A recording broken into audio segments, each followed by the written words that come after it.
لیکن شیخ الحدیث رحمۃ اللہ علیہ کی ایک کتاب میں پڑھنے کا موقع ملا. حضرت فرما رہے ہیں اہتمام نماز، ہر نماز میں جماعت کھڑی ہونے سے 10 منٹ پہلے مسجد میں حاضر ہونا، سکون سے انتظار میں سنت وغیرہ پڑھ کر نماز کے انتظار میں بیٹھنا 10 منٹ پہلے ہر نماز میں، یہ بھی نماز کا اہتمام کہلاتا ہے. اگر اہتمام نماز ہو، اللہ 5 انعاموں میں سے اعزاز و اکرام میں ایک اعزاز ایک عمل، ایک جو اللہ تعالیٰ کی طرف سے روزی رزق کی برکت اللہ تعالیٰ ڈالتے، ہٹا دیتے ہیں روزی رزق کے معاملے میں، بے فکر بناتے بندے کو. ہمارے اندر اہتمام آئے. بڑی بات تو حضرت کی تھی، دوسری بات شیخ الحدیث رحمۃ اللہ علیہ کی تھی، اہتمام نماز. کبھی ہماری نماز جماعت سے نہ چھوٹے، کبھی ہماری نماز میں رکعتیں نہ جائیں، یہ رکعتیں نہ جائیں. حضرت اشرف علی تھانوی رحمۃ اللہ علیہ فرماتے ہیں جس بندے کو تمہیں دیکھو ہر دن نماز میں 5 نمازوں میں بھی 1 رکعت 2 رکعت 1 رکعت 2 رکعت 3 رکعت اس کی جاری ہے، وہ پیچھے اٹھ کے کھڑوں کو پڑھ رہا، آپ دیکھ رہے ہیں صبح میں بھی اس کی رکعتیں گئی، دوپہر میں بھی اس کی رکعت گئی، 5 نمازوں میں بھی یہ بندہ رکعتیں گوائے.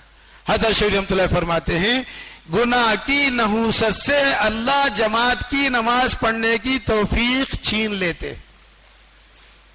جماعت کی نماز پڑھنے کی توفیق چھین لیتے گناہ کی نحوست سے. بعض مرتبہ آدمی جماعت میں رہتا، مسجد میں رہتا، جماعت کھڑی ہونے کے موقع پر عین ٹائم پر اس کی ضرورت کا تقاضا آ جاتا. اب وہ ضرورت کو جا کر آیا تک یہ نماز 1 رکعت 2 رکعت ہو گئی، کبھی پوری رکعت ہو گئی. فرمایا کہ جماعت میں ہے، اللہ کے راستے وقت لگا رہا، اب وہ تقاضا سے وہ آیا، وہ تقاضا پورا کر کے آیا تک یا تو رکعتیں گئی یا جماعت پوری ہو گئی. فرمایا اس بندے کا کوئی گناہ ہے جس گناہ کی نحوست سے اللہ جماعت کی نماز پڑھنے کی توفیق نہیں دی ہے. تو ہمیں ڈرنے کی بات ہے اور اللہ سے استحضار سے مانگنے کا حکم دیا گیا. لا یستجیب الدعاء عن قلب لا، غفلت والے بندے کی دعا اللہ قبول نہیں کرتے. لم یصل اللہ فلیغضب علیہ، دیکھو اللہ سے نہیں مانگتا. نماز تو پڑھا، پوری سنتیں نفلیں پوری نماز پڑھا، 5 وقت کی نمازوں میں پوری نمازیں پڑھ رہا، لیکن اللہ سے نہیں مانگتا. مانگنے کی طریقہ ہے، مانگنے سے نہیں مانگتا. فرماتے ہیں اللہ اسے غصے میں آتے ہیں. لم یصل اللہ، اللہ سے نہیں مانگتا، یغضب علیہ، اللہ اس پر غصے میں آتے ہیں. اللہ کا کیا رحم کرم کا معاملہ ہے. دنیا والے صبح کو خیرات لے کو گیا، شام کو وہی صورت لے کو آ گیا مانگنے والا، اسے پہچان کے بولتی ہے میں صبح کو لے گئے تو یہ پھر رہی تمہیں شام کو، بولتے نہیں بولتے. اللہ بول رہے نہیں مانگنے والے سے میں غصے میں آتا ہوں. آج ہماری دعائیں چھوٹی دعا، یہ دعا یوں کر رہا پکڑ کو، بہت سارے لوگ ہوں دعا. حضرت مولانا نور اللہ قادری رحمۃ اللہ فرمایا کہ دعا مانگنے کے لیے دونوں ہاتھ ملاؤ، اپنے چہرے کے قریب کرو، استحضار سے، قبول سے، عاجزی سے بہت دیر تک دعا مانگو. آج ہم نہ دعا مانگنے کی فرصت نہیں ہے. فرمایا کہ دعا ساری عبادتوں کا مغز اللہ نے دعا رکھا ہے. ہر عمل کے ساتھ میں دعا، ہاتھ اٹھاؤ اللہ سے مانگو. تو دعا کے لیے اللہ کے نبی علیہ الصلوۃ والسلام فرمایا کہ جتنا جو مانگنا ہے مانگو، اللہ کے خزانے میں کمی نہیں ہے، اور تم جو ہے اپنے طرف سے اس معاملے میں کمی مت کرو. تو میرے دوستو، اللہ کے راستے میں دعائیں قبول ہوتی ہیں. حضرات صحابہ نے دعائیں کی، اللہ نے قبول کی. ہر حاجت کو اللہ سے مانگنے کے لیے 2 رکعت تھی، ہاتھ اٹھا کر اللہ سے مانگا کرتے تھے، جس پر اللہ کی مددیں ان کے ساتھ آیا کرتی تھی. قتادہ، ابو قتادہ رضی اللہ تعالی عنہ غزوہ احد میں پہاڑ پر حضور صلی اللہ علیہ وسلم کو پیٹ کر کے کہ حضور پر کوئی تیر نہ لگے، کوئی تکلیف نہ آئے، خوب اپنے جو ہے اوپر بدن پر. ابو طلحہ رضی اللہ تعالیٰ عنہ بھی حضور کے چاروں طرف جو ہے پیٹ کر کے کھڑے ہو گئے کہ حضور کو کچھ تکلیف نہ گئے. اتنے میں حضرت ابو قتادہ رضی اللہ عنہ کے آنکھ میں ایک تیر آ کر لگا کافروں کی طرف سے، جس کی وجہ سے وہ آنکھ الٹ کر ان کے نخشارے پر گر گئی، اندر خالی ہو گئی، پوری آنکھ نکل کر ڈھیلا آ کر نخشارے پر پڑ گیا. اس نخشارے کو پکڑ کر جنگ ختم ہونے کے بعد نبی کریم صلی اللہ علیہ وسلم کے پاس پہنچے. فرمایا یا رسول اللہ میری جو ہے تیر لگ کر میری آنکھ باہر آ گئی ہے. حضور سے درخواست کی. حضور اکرم صلی اللہ علیہ وسلم نے فرمایا اب تو اگر اس آنکھ کے بدلے میں جنت میں جانا چاہتا ہے تو اس پر صبر کر لے, اور پھر تو آنکھ چاہتا ہے تو پھر تیرے لیے. تو حضور صلی اللہ علیہ وسلم فرمایا کہ یا رسول اللہ میری بیوی جوان ہے, اگر میری ایک آنکھ نہ ہو, اس ڈلے کو کاٹ دیا جائے تو کیا ہوگا میرے لیے آپ. تو حضور صلی اللہ علیہ وسلم نے مسکرا کر قتادہ جو حضور کی خدمت کیے تھے, حضور کو تیر آنے نہیں دیے تھے, اپنے بدن پر ابو طلحہ بھی اتنے زخم لیے تھے کہ پورا بدن جھلی جھلی ہو گیا تھا,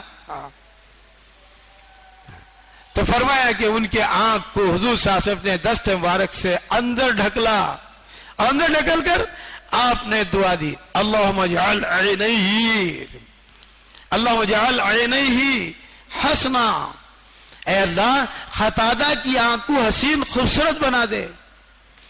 جیسے ہی آپ نے اندر ڈھکل کر ہاتھ پھیر کر ہٹایا, حضرت قتادہ رضی اللہ فرماتے ہیں یہ آنکھ میں اتنی زبردست روشنی آئی, یہ آنکھ اس کے سامنے اتنی روشنی اس میں نہیں تھی. حضور صلی اللہ علیہ وسلم کا ساتھ دینے والا, خدمت کر کے. آج جو ملا دعا کیجئے, میرے لیے مخصوص دعا کیجئے, خاص دعا کیجئے. آپ نے کیا خدمت کی, جس بزرگ سے جس مولوی سے دعا کرا رہی آپ کوئی خدمت کی, ان کے ساتھ کوئی خدمت کا معاملہ ہوا, آپ کا کوئی ہدیہ تحفہ آپ نے دیا, کوئی پیر دبایا, کوئی ان کا ہاتھ ساتھ دیا گھر کے کام میں, کسی کام میں. فرمایا کچھ نہیں, دعا تو بس دعا کی درخواست ہے, دعا کی درخواست. فرمایا دعا کرانا ضروری ہے, میں اس سے انکار نہیں کرتا, لیکن فرمایا کہ دعا کے لیے اللہ تعالیٰ نے ایک ضابطہ رکھا ہے. امداد اللہ مہاجر مکی رحمۃ اللہ علیہ بڑے اللہ والے تھے, بہت اونچے ماں, سارے دیوبند کے علماء ان کے مرید تھے, اور حضرت عالم نہیں تھے, سارے بڑے بڑے علماء ان کے مرید. سنتوں کے اہتمام پر, اللہ کے تعلق پر, اللہ کے ساتھ پہ جڑ کر اتنا مقام حاصل کر لیا.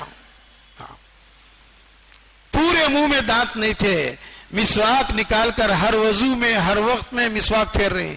مریدین نے پوچھا حضرت آپ کے منہ میں ایک دانت بھی نہیں ہے, آپ مسواک پھرا رہے ہیں. فرمایا ساری زندگی مسواک نبی کریم صلی اللہ علیہ وسلم کی, آدم سے لے کر محمد صلی اللہ علیہ وسلم تک ہر نبی نے مسواک کیا, اور میں مسواک نہ کروں, دانت ہو نہ ہو, میں اللہ کے نبی کی جو ہے سنت کو نہیں چھوڑ سکتا, تمام نبیوں کی سنت کو نہیں چھوڑ سکتا. یہ اہتمام تھا, مسواک ایک دانت بھی نہیں ہے منہ میں. اور آج ہمارے پاس 20 روپے کی مسواک لینے تیار نہیں. بعض لوگ تو مسواک کا مذاق سمجھتے ہیں کہ فرمایا کہ مسواک اتنی بڑی چیز ہے, تم 2 رکعت پڑھو 70 رکعتوں کا ثواب اللہ دے رہے. عجیب غریب شان. صحابہ کرام نے نبی کریم صلی اللہ علیہ وسلم کے ساتھ رہ کر پوری زندگی اپنا جان مال سب کچھ لگایا.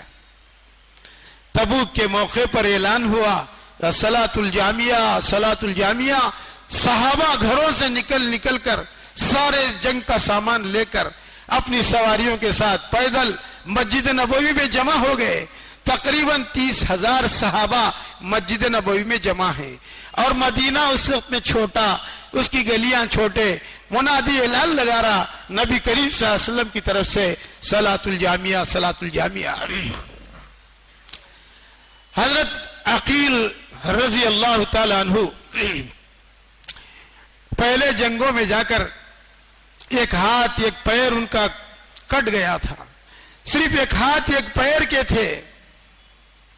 ان کے کان میں آواز پڑی صلاۃ الجامیہ کی. پھر حضور نے تبوک کے موقع پر چندہ مانگا کہ اللہ کے راستے میں توشہ دو, اللہ کے راستے میں جانے والوں کو توشہ دو. حضرت عقیل فرماتے ہیں کہ میں تو معذور ہوں, اگر اللہ کے راستے میں جانے مسجد تک گھسیٹ کر بھی گیا, میرے آقا مجھے بولیں گے جا عقیل گھر بیٹھ جا, تو معذور ہے, ایک ہاتھ تیرا ایک پیر ہے. تو دیکھا کہ گھر میں نگاہ دوڑائی, کوئی چیز اللہ کے راستے میں توشے کے مطابق دینے کے لیے نہیں ہے. تو فرمایا کہ میں تو معذور ہوں, میں نہیں جا سکتا, نبی مجھے واپس کریں گے, توشہ تو میں اللہ کے راستے میں جانے والوں کو دے سکتا ہوں. چنانچہ ایک ہاتھ ایک پیر والے حضرت عقیل رضی اللہ عنہ گھسیٹتے مسجد گھر سے یہودی کا باغیچہ تھا, اسے آواز دی. اس نے کہا کیا بات ہے عقیل, کیوں آئے ہو؟ کہا مزدوری کرنے آیا ہوں. اس نے کہا کہ عقیل تو کیا مزدوری کرے گا, تیرا ایک ہاتھ ایک پیر کٹا ہوا ہے, اور مزدوری تو کیا کرے گا؟ کہا تو جو حکم دے, جو کام دے, میں کرنے تیار ہوں, آج مجھے مزدوری ہونا ہے. کہا کہ اس نے دیکھو یہ باوڑی ہے, بگیٹ رسی ہے, میں تم کو ڈال کر دوں گا, تم ایک بگیٹ کھینچو گے, ایک کھجور اس کے بدلے میں تمہیں مزدوری میں ملے گا. کھجور ایک بگیٹ پر. راضی ہو گئے, اس نے بگیٹ رسی ڈال کر دے دی, بیٹھ گئے زمین پر, بیٹھے ہی تھے. اب ایک ہاتھ سے رسی کھینچا, دانتوں میں رسی پکڑی, 5 بگیٹ کھینچا, اور 5 بگیٹ کھینچنے کے بعد اس سے کہا اب میری مزدوری مجھے دے دے, میرا کام بن گیا. تو اس نے کہا میرے درختوں کو پانی تک نہیں پہنچا اور تم چلے جا رہے ہو. کہا نہیں, مجھے کھجور اور میری مزدوری مجھے دے دے, تیرے درختوں کو پانی پہنچنا نہیں پہنچنا میرے ذمہ نہیں ہے. ہر بگیٹ پر ایک کھجور. اس نے 5 کھجور لا کر دے دیے. حضرت عقیل رضی اللہ عنہ نے ایک کپڑے میں وہ 5 کھجوروں کی پوٹلی باندھ لی, اور گھسیٹتے گھسیٹتے مسجد نبوی کے دروازے پر پہنچے, اور جا کر بیٹھ گئے. اللہ کے نبی علیہ السلام بیٹھے تھے منبر پر. حضرت بلال رضی اللہ عنہ آپ کے خاص خادم وہ بازو میں تھے. حضور صلی اللہ علیہ وسلم نے فرمایا کہ بلال عقیل معلوم ہوتا ہے دروازے پر, جاؤ پوچھو وہ کیوں آیا ہے. حضرت بلال پہنچے, پوچھا کہ عقیل بات کیا ہے, تم کیوں آئے ہو؟ اللہ کے نبی نے پوچھنے کے لیے بھیجا ہے. تو حضرت عقیل نے فرمایا اللہ کے نبی کے منادی نے صلاۃ الجامعہ کی آواز لگائی تو میرے گھر میں اللہ کے راستے میں جانے والوں کے لیے کوئی توشہ دینے چیز نہیں تھی. میں مزدوری کر کے 5 کھجور لایا ہوں, اور یہ 5 کھجور اللہ کے نبی کی بارگاہ میں پیش کرنا, میں تو اللہ کے راستے میں نہیں آ سکتا. میرے آقا سے کہنا کہ یہ کھجور. حضرت بلال فرماتے میرے آنکھوں میں آنسو آئے, اور میں دیکھ رہا تھا بلال رضی اللہ عنہ دیکھ رہے عقیل کے کپڑے گویا پانی بگیٹوں کا ان کے کپڑوں پر ڈالا گیا ہے, بھیگ گئے ہیں, اور دانتوں سے منہ سے خون ٹپک رہا ہے, خون آ رہا ہے. تعجب سے پوچھا کہ عقیل یہ کیا بات ہو گئی, اتنے کپڑے تمہارے بھیگ گئے اور تمہارے دانتوں سے خون آ رہا ہے, آخر تم نے کیا کر لیا؟ کہا بلال بات یہ تھی کہ میرے آقا کے منادی کی آواز پر میں اللہ کے راستے میں جانے والوں کو توشہ دینے کے لیے یہودی کے باغیچے میں گیا, پانی سین رہا تھا, ایک ہاتھ سے کھینچتا, میرا دوسرا ہاتھ تو تھا نہیں, میں نے اپنے دانتوں میں رسی کو پکڑ لیا, جس سے میرے دانتوں پر جو زور لگا, میرے دانتوں میں جو زور لگا, جس سے دانتوں سے خون نکل آیا, اور ان بگیٹوں کی کھینچنے میں میرے جسم میں طاقت لگی, پسینہ چھوٹتے پسینے میں میرے کپڑے شرابور ہوئے ہیں, کوئی پانی نہیں گرا ہے. اب یہ جملے جو سنے تو حضرت بلال اپنے آنکھوں میں آنسو لے کر وہ توشہ حضور کی خدمت میں پیش کیے. حضور صلی اللہ علیہ وسلم بھی رو دیے, صحابہ کا مجمع بھی متاثر ہوا, آنکھوں سے آنسو بہ رہے ہیں. اللہ کے نبی نے فرمایا آج عقیل یہ کھجور نہیں لاتا, اللہ قیامت میں اس کا پوچھ نہیں کرتے, یہ عقیل جو لے کر آیا ہے, اے اللہ میرے صحابہ معذور ہونے کے باوجود بھی تیرے راستے میں جان کی بازی نہیں لگا سک رہے ہیں, تو مال کی بازی لگانے میں اپنے جسم کو اس نے اتنا تھکایا اور خون بہایا. اے اللہ عقیل کے یہ چھوٹے سے یہ اس کے اخلاص کی برکت سے یہ جو مسجد نبوی میں انبار پڑا ہے کپڑوں کا, کھجوروں کا, چیزوں کا, اس پر وہ کھجوریں ڈال کر فرمایا کہ اللہ بلا عقیل کے حق میں اس کی قربانی سے مال میں برکت عطا فرما. صحابہ وہ تھے جنہوں نے اپنی زندگی میں معذور ہونے کے باوجود جہاں جان لگانا پڑا, مال لگانا پڑا, وقت لگانا پڑا, اس کے لیے تیار ہوا کرتے تھے, دریغ نہیں کی, اس میں کوئی کمی نہیں کی. میرے دوست بزرگوں, اسی طریقے سے ایک انصاری عورت پردہ اوڑھ کر 2 سال کا بچہ کندھے پر ڈال کر مسجد نبوی میں دروازے میں آ کر کھڑی ہو گئی. رسول کریم صلی اللہ علیہ وسلم نے فرمایا جاؤ بلال, وہ اللہ کی بندی کون ہے پوچھو, کس خاندان قبیلے سے ہے. حضرت بلال جا کر پوچھا مائی کون ہو؟ کہا میں فلاں انصار قبیلے کی عورت ہوں. فرمایا کیا چاہتی ہیں؟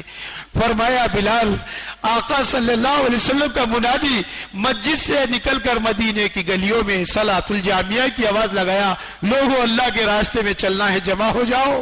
تو میں دیکھ رہی تھی ہر گھر سے جوان بوڑھے بچے شوق میں جذبات میں جنگ کے سامان اپنے سواریوں کے ساتھ مسجد تک بڑھ رہے تھے، لیکن میری آنکھیں ترس رہی تھی اور میں اپنے گھر سے کسی کو نہیں بھیج رہی ہوں۔ بلال میرا شوہر تھا، میرا بیٹا تھا، میرا بھائی تھا، میرے بچے اور سب کا خاندان میں جتنے میرے مرد حضرات محرم تھے، سب پہلی جنگوں میں اللہ کے راستے میں جا کر ایک ایک ہو کر شہید ہو کر چلے گئے۔